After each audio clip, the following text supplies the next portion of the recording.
What you'll notice about the formula for a monthly annuity is it's virtually the same as the formula for an annual annuity. We really just have a slight difference in the variables presented, and that's what I wanted to focus on first. So in the case of a monthly annuity, instead of plugging in money into that account once per year, we're going to be doing it every month, and every month we're going to be gaining interest upon that annuity.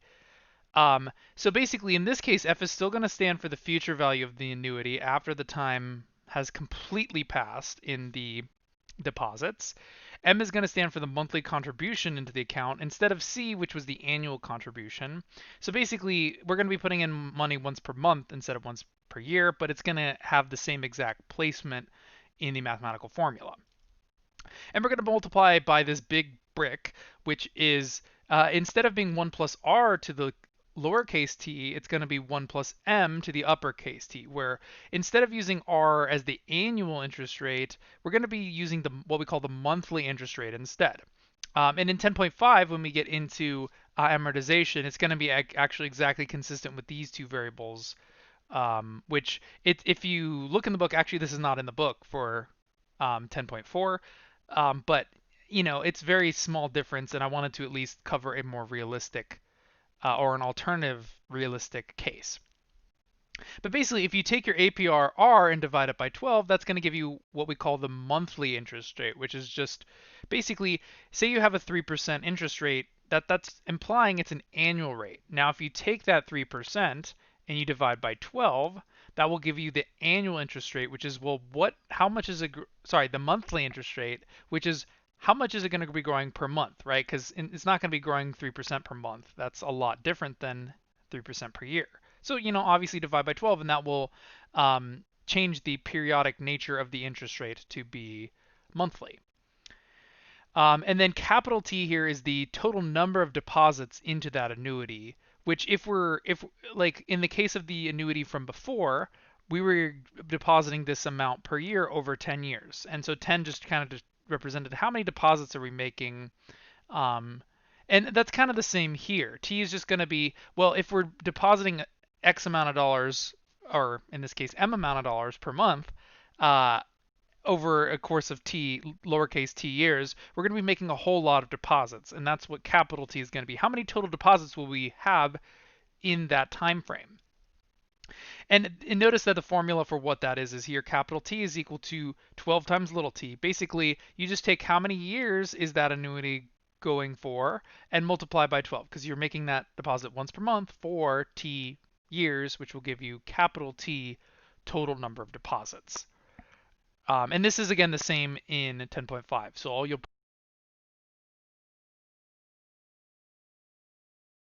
you'll probably hear me be a little bit repetitive in that video. But let's just do an example very similar to example number one. And I wanted to kind of cross compare. Well, what's the difference between compounding yearly and monthly in the sense of a retirement savings account? So example 2 says find the future value of an annuity. So it looks like I forgot Anne.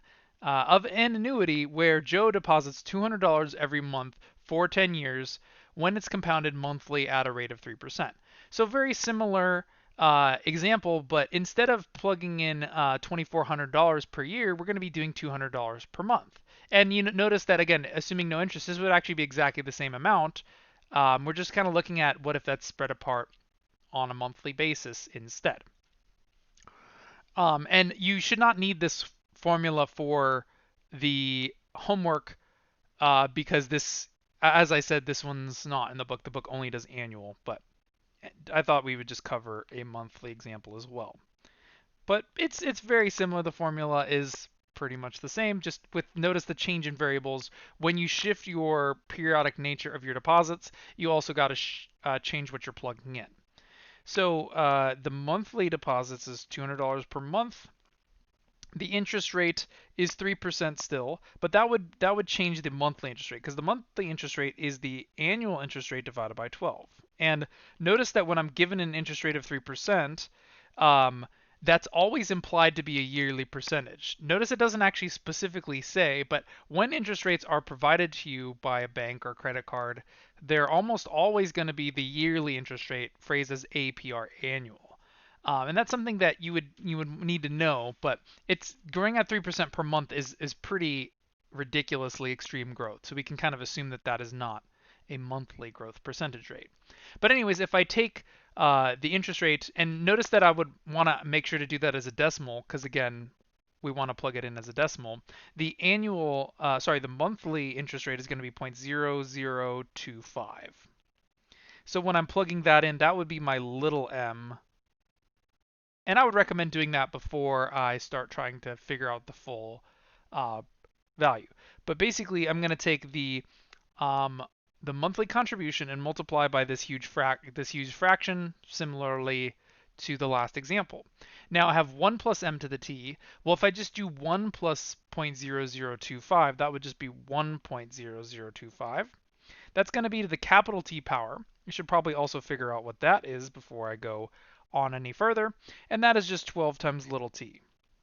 In this case, we were going to do that $200 a month for 10 full years. That would leave us with 120 total deposits over the course of those 10 years. And that would be the exponent that I'm raising my 1 plus m2 in the formula here. So that's going to be my t, and that's why I put it right there. And then it's going to be minus 1 all divided by little m by itself. Oops, and I need to make sure I have enough zeros. I do. Okay, 2 zeros after the decimal point. And this should give me the future value of these series of deposits. And also, this should be very similar to a calculation that I did up here, where we were just putting it in once per year, because I used very similar parameters. But since it is compounded more frequently, it should grow a little bit faster, as I talked about, where the more and more you compound stuff, the faster it will grow, assuming everything else remains consistent. But as before, I'm going to do 200 multiplied by each of these things. So I'm going to go ahead and do the numerator in one fraction, 1.0025 to the 120 minus 1. And then all of that is going to be divided by 0.0025, which would leave me with approximately $27,948, $27,948.28. And that would give us the future value of our retirement savings. And basically, again, what this is doing is it's going to figure out, well, how much money will I have in that account at this period in time? And now we could think about, well, what if we keep continuing to put in that money, uh, you know, further and further, and that will just continue, and we would just adjust the time frame. So we could adjust t, and so on. Or you could even stop putting money in; it will grow. So there are other things we could consider, but the formula for annuities will always assume that you're plugging in the same amount of money every month or year, depending on which formula you're using, over an agreed upon time frame, and it will figure out how much money we'll have at the end. But notice that when we're doing it on a monthly basis, we are getting a little bit more than if it were on a yearly basis, but it's not a significant difference.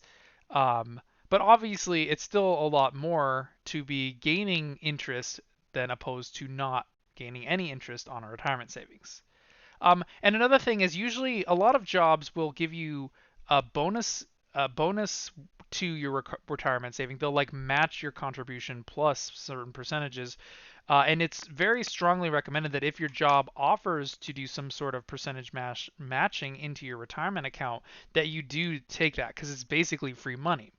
So say for example your job uh, has a retirement savings account option where you can put in however much percentage of your paycheck into that account per month. That's usually a good idea if you have extra money that you would like to save, because they will be investing it in their own accounts, gaining you whatever interest rate they have.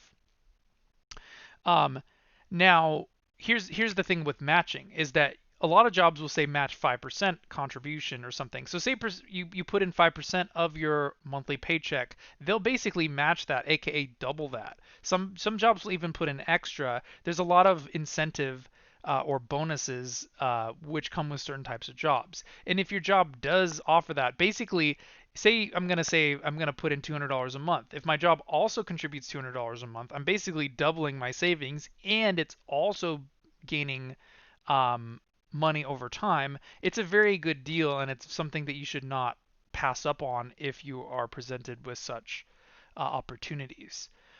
And also, another just random thing to end this video off before we move on is that uh, the earlier you can start saving, the better. Like, say for example, you're in your 20s or 30s.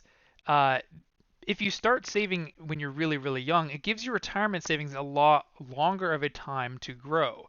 And you can actually gain way more money in your retirement account investing in between the ages of 25 and 35 than you can from 35 to 65. There's been a lot of, due to the nature of compound interest, if, you're letting a chunk of money accrue for a longer and longer and longer period of time, it will grow more and more and more. And anyways, basically, a lot of people get in the habit of waiting to save for their retirement till they're older. It's like, I don't need that money now. Why don't I just wait till I'm older? But the earlier you start, the easier it will be to save. And that, the idea of savings and investing into a retirement savings account is time is a very important factor in that. Uh, and one of the issues with when we're young is we don't necessarily have a lot of extra money to invest into save. But this is just, you don't always have the option, but if you do, you really should strongly consider saving as much as you can as soon as possible. Anyways, that's it for 10.4.